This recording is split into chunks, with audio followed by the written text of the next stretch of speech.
Wow, देखने में जितनी अच्छी खाने में उतनी ही मज़ेदार। मैं इसे तोड़ के दिखाती हूँ। ये देखिए कितनी क्रिस्पी बनकर रेडी हुई है। आप लोग इसे देख पा रहे हैं ना। ये कचौड़ी झट से बनकर रेडी हो जाती है, लेकिन खाने में बहुत ही टेस्टी लगती है। इसे हम चटनी के साथ खा सकते हैं, बिना चटनी के भी खा सकते हैं। तो आइए इसे बनाना शुरू करते हैं।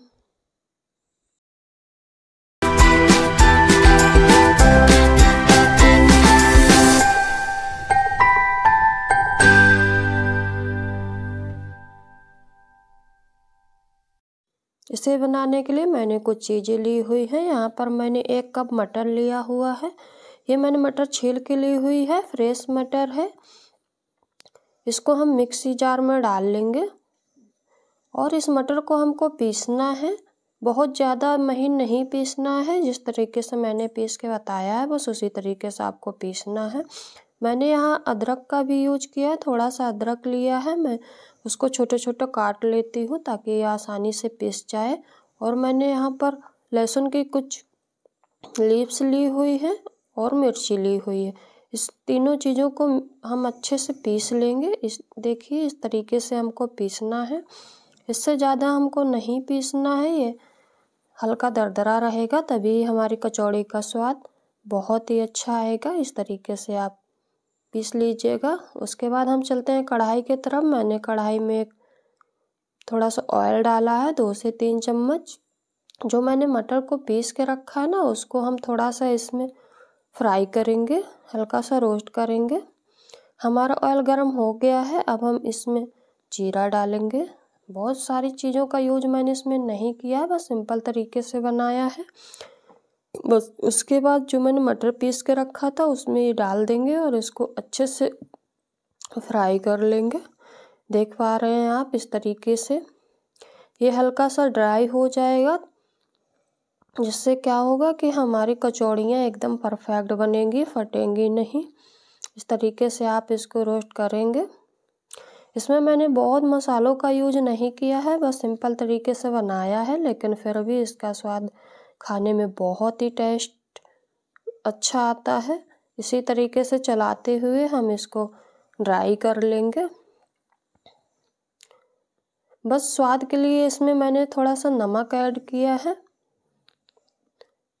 नमक आप अपने स्वादानुसार ऐड कर सकते हैं। और इसमें मैंने कुछ भी ऐड नहीं किया है, बस थोड़ा सा बेसन मैंने यूज किया है। आप चाहे तो बेसन का यूज करिएगा, नहीं तो नहीं करिएगा।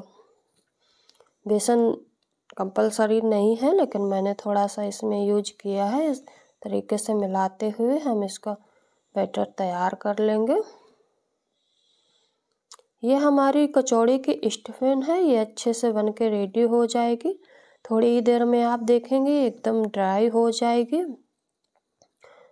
जब ये बन जाएगी उसके बाद हम आगे का प्रोसेस करेंगे। इसी तरीके से चलाते जाएंगे। बहुत तेज आंच में इसको नहीं चलाना है, बस मीडियम आंच में इसको चलाना है। और 2 से 3 मिनट लगेंगे, बन के रेडी हो जाएगी। हमारी स्टफिंग बन के रेडी हो गई है। अब हम आटा लगा लेते हैं।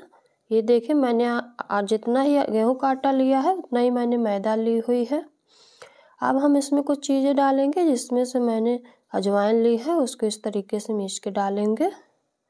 इससे क्या होगा, हमारे अजवाइन का जो स्वाद होता है वो अच्छे से आएगा।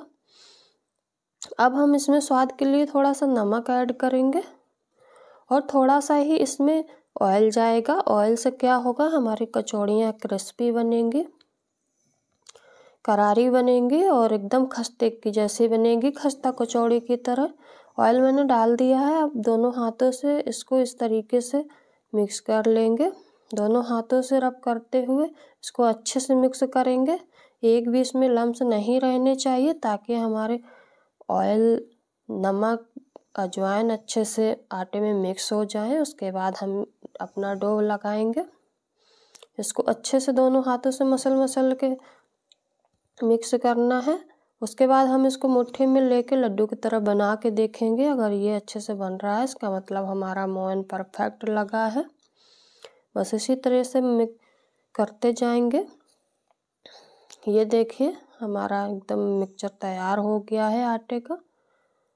अब हम इसका डो बना लेंगे। इसका डो हमको बहुत ज़्यादा सॉफ्ट नहीं बनाना है, बस समोसे की तरह थोड़ा सा हार्ड ही बनाना है। पानी एक साथ नहीं डालेंगे, थोड़ा थोड़ा हम इसको मिलाए जाएंगे और उसके बाद पानी डालते चले जाएंगे। ये देखिए हमारा डो बन के रेडी हो गया है। बस इसी तरीके से हमको बनाना है। ये इस डो को हम 10 मिनट रेस्ट के लिए रख देंगे ताकि ये हमारा अच्छे से सॉफ्ट हो जाए। ये 10 मिनट हो गए हैं। अब हम अपने डो को थोड़ा सा ऐसे हाथों से मसलते हुए एकदम परफेक्ट डो बना लेंगे ताकि हम अच्छे से कचौड़ियाँ बना सकें। और उस डो से मैंने छोटी छोटी लोइयाँ बना ली थी, उससे मैंने छोटी सी पूड़ी बना ली है। उस पूड़ी में हम अपने स्टफिंग को भरेंगे। इस तरीके से भरना है आपको, मैंने जैसा कि वीडियो में दिखाया है। ये आसानी से भर के रेडी हो जाती है।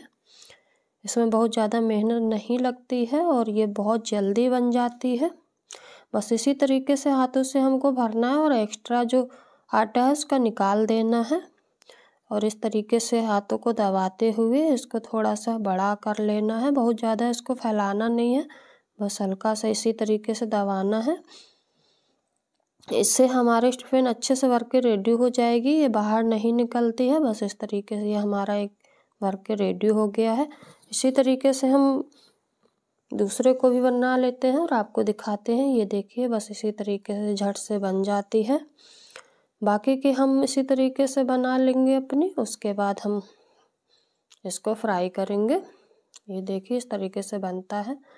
अब मैंने बना ली है सारी कचौड़ियाँ, अब हम फ्राई करते हैं।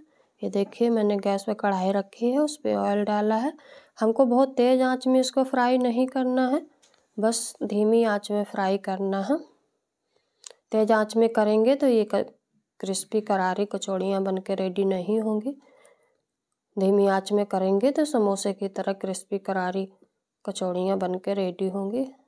ये देखिए हमारी कचौड़ियाँ एकदम सिक रही हैं। इसको थोड़ा टाइम लगता है लेकिन ये कचौड़ियाँ बहुत ही टेस्टी लगती हैं खाने में, तो आप इसे एक बार ट्राई ज़रूर करिएगा।